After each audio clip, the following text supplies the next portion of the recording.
Ja, jeg tillater meg å stille følgende spørsmål til samferdselsministeren.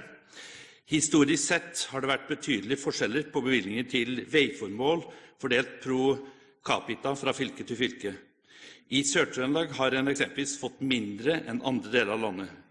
Hvilke objektive kriterier fordeles veimidlene etter i bevilgningsprosessene, og vil statsråden ta grep for å sikre at Sør-Trøndelag og andre fylker som har kommet dårlig ut i de statlige bevilgningene, vil få skjevhetene opprettet? Statsråd Kleppa.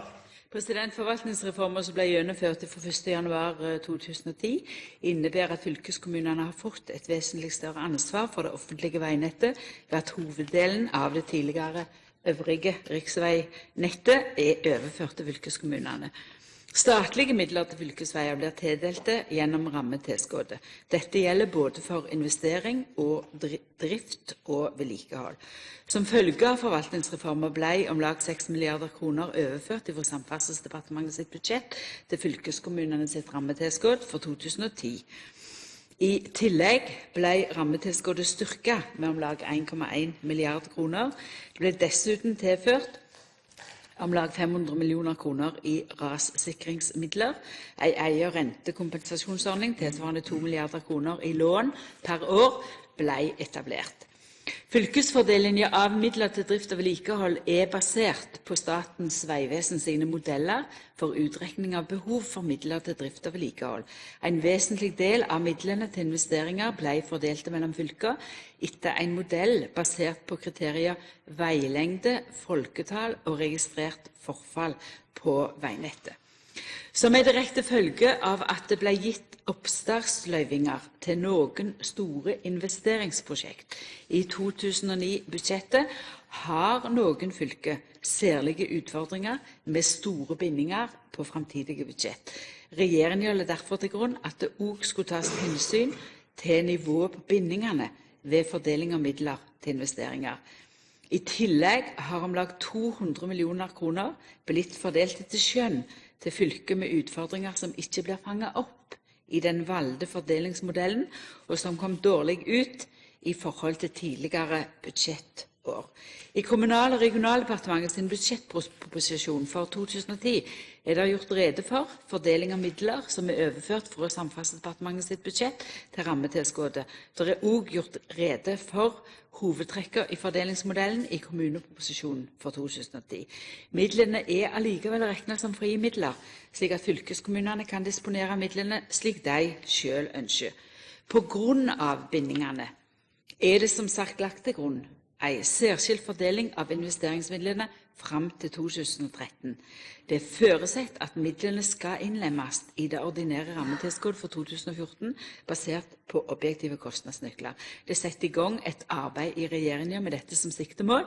En fordeling basert på objektive kostnadsnøkler vil innebære at eventuell skjevdeling som har oppstått som resultat av hensynet til bl.a. bindinger, vil bli rettet opp. Riksveimidlene blir ikke fordelt fylkesvis, men etter rute /korridor. En diskusjon om fylkesfordeling av veimidlene gjelder derfor ikke denne delen av veinettet. Lars Bjarne Tvete. Ja, jeg takker statsråden for svaret, som gir en god beskrivelse av akkurat situasjonen i bevilgningsprosessen akkurat nå. Men det er vel slik at et moderne veisystem blir ikke bygd på et år. Og hvis vi ser på statistikken fra de siste 50 år, og går på 40 av de siste 50 år, så ser vi at Sør-Trøndelag per innbygger eksempelvis har fått bare en tredjedel av hva Sogn og Fjordane har fått per innbygger. Som konsekvens av det så er det da en påstand, en oppfatning, at veistandarden i Sør-Trøndelag er vesentlig dårligere enn i de fleste andre fylkene i landet.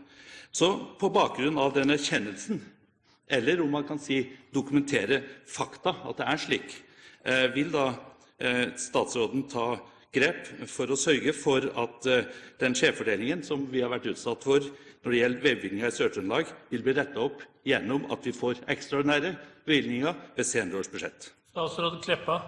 Jeg kan nok ikke her og nå love ekstra løyvinger, men det som jeg kan love, det er en nøye gjennomgang i forkant av budsjettet for 2013/2014 Eg reknar då at dei bindingane som blei hensyntatt i førre runde, altså nå i 2010-budsjettet, dei ser noko annleis ut. Og det òg det som lagt som føresetnad, at ein skal utarbeida nye eller objektive kostnadsnøklar før ein eventuelt innlemmar desse midlane i rammetilskotet. Tvete. Ja, takk igjen for at man da i hvert fall ser problemstillingen og vil gjøre noe mer på sikt. Men sett ifra vi som da har vårt virke i Sør-Trøndelag, så haster saken. Og skulle si forsømmelsen, den synes bare å øke gjennom de bevilgningene som vi nå ser i neste års budsjett.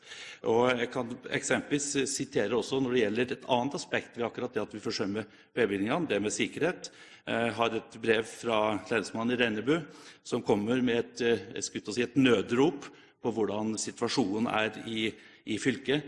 Og han påpeker blant annet, og jeg har lyst til å ta frem det aspektet, at litt av forklaringen på de uhellene man ser nesten daglig på E6 og riksvei 3 i Rennebu kommune, det at de kommer fra vesentlig bedre standard på vei fra nabofylkene Hedmark og Oppland, og greier ikke å moderere farten sin til forhold til det. Så det jeg understreker da, det behovet det for en snarlig oppgradering, særlig da av stamveiene i Sør-Trøndelag. Statsråd Kleppa. Ja, aller først når det gjelder riksveimidlene, så blir ikke de fordelt fylkesvis. De blir fordelt etter rute/korridor. Slik kommer nok òg det til bli framover. Når det gjelder fylkesveimidlene, så det der en tok hensyn til i fordelinga.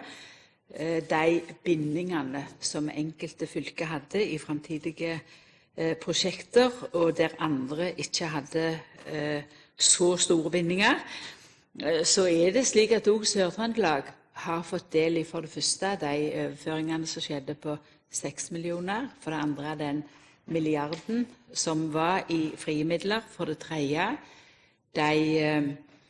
den muligheten til rentefrie lån som ligger innenfor 2 milliarder, og rassikringsmidler. Men så det en prioritering her, innenfor det enkelte fylket til slutt.